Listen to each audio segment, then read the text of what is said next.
All right, so you really want to understand Ludwig von Mises. Like, not just the economics, but the man behind the ideas. Well, you've come to the right place because we are diving deep Into this article by Joshua D Glawson. It's called Who is Ludwig von Mises? A comprehensive overview of his life and contributions. It was just published a few days ago. It's from September 19th, 2024. I think you'll find Mises is surprisingly relevant. Even if you don't have a background in economics? Right, because this is a guy who was born way back in 1881.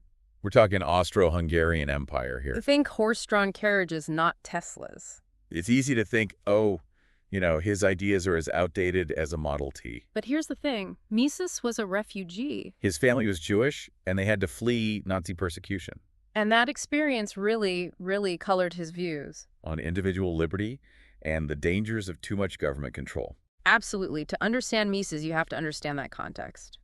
He lived through 2 world wars. He saw the rise of totalitarian regimes firsthand. This wasn't theoretical for him, it was deeply personal. And talk about a twist. It turns out von Mises, that wasn't just a fancy name. His family, they were actual nobility? Glawson even mentions that his great-grandfather was ennobled for his work in medicine. It's true, not your typical economist backstory. Which might explain why he brought such a unique perspective to his work. Okay, so we've got nobility, we've got brains. Was there anything this guy didn't have? What about a life outside of all those books? Well, Glawson's article mentions that Mises was a huge classical music lover. Apparently it was one of his biggest passions outside of economics. A man after my own heart. I wonder if that love of intricate melodies and harmonies Influenced his economic thinking at all. his search for order in complex systems. It's an interesting thought, and this passion for beauty and structure. It wasn't confined to music alone, It permeated his approach to understanding economics. which he believed could be analyzed logically like a complex symphony. This is where his idea of praxeology comes in. Ah, yes, praxeology. Sounds a bit intimidating, right? Like something you'd need a dictionary to understand. But it's actually quite simple at its core. Exactly. Imagine you're at a coffee shop. Praxeology says to understand your choices as a consumer. Why you pick one coffee over another. You have to understand your subjective preferences. Maybe you value fair trade. Maybe you're really into a specific brand. Maybe you just want the cheapest cup, It's not just about the price of the coffee itself. but the motivations behind your decision. So it's about understanding why people do what they do. Their values, their goals. It's like saying economics isn't just about money, it's about people. Precisely. And that's a concept that's incredibly relevant even today. Especially when you think about the debates we have about things like universal basic income. Or government regulation of businesses. Mises would argue that you can't just look at the numbers on a spreadsheet. You have to consider how these policies will impact people's incentives. Will they encourage people to work, to innovate, to take risks? Or will they create unintended consequences? It's like that saying, you know, give a man a fish, you feed him for a day, Teach a man to fish. and you feed him for a lifetime. But as you can imagine, this focus on individual action, on incentives. It led Mises to be a pretty staunch critic of socialism. Yeah, Glawson did not gloss over that at all. He saw some major flaws in that system.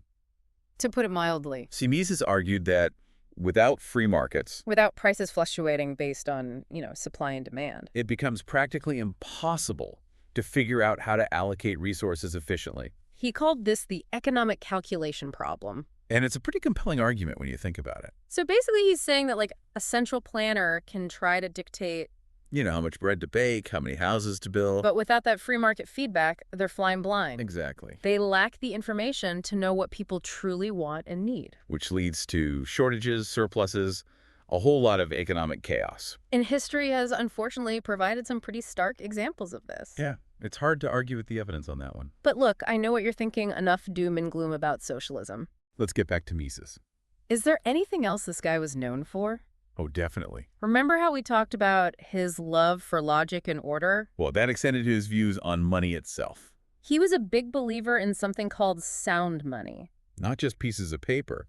A government promises are valuable, But money backed by something tangible like gold. that prevents governments from simply printing more and causing inflation. That's pretty relevant to what's happening today, don't you think? I mean, we've got crazy inflation people debating the merits of Bitcoin. It's like Mises is whispering from the past. He might be. Mises would argue that when money loses its value, It undermines the very fabric of a society. eroding trust, making it hard for people to plan for the future. He saw this firsthand in the economic turmoil of post-war Europe. Okay, so we've covered a lot of ground here. We've talked about Mises the refugee, the intellectual, the music lover. The critic of socialism, the advocate for sound money.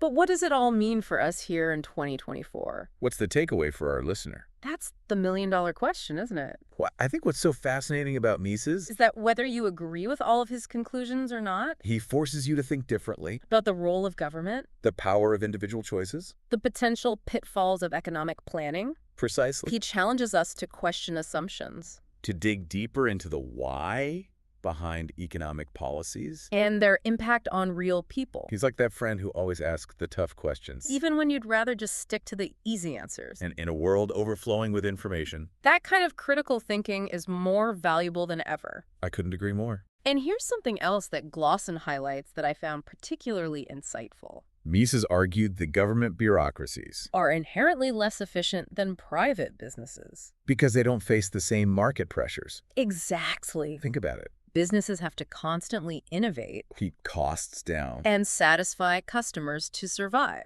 But government agencies often don't have those same incentives. They aren't as answerable to the people they serve. Huh.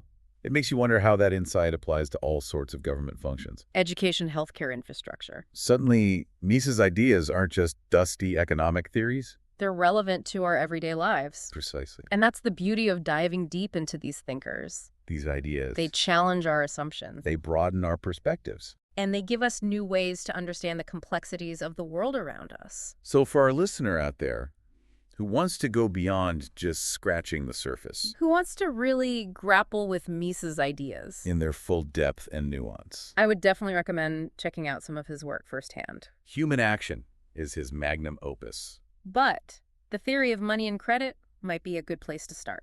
For those who are specifically interested in his views on sound money, And hey, even if you don't agree with everything Mises says I guarantee it'll spark some fascinating reflections. on the role of government, individual liberty, and the very nature of economics itself, Absolutely. consider it a workout for your brain. A chance to engage with ideas that have shaped generations of thinkers. Well said, and on that note, We'll wrap up this deep dive into the fascinating and ever-relevant Ludwig von Mises. until next time, keep those minds curious. And remember, sometimes the most profound insights come from unexpected places.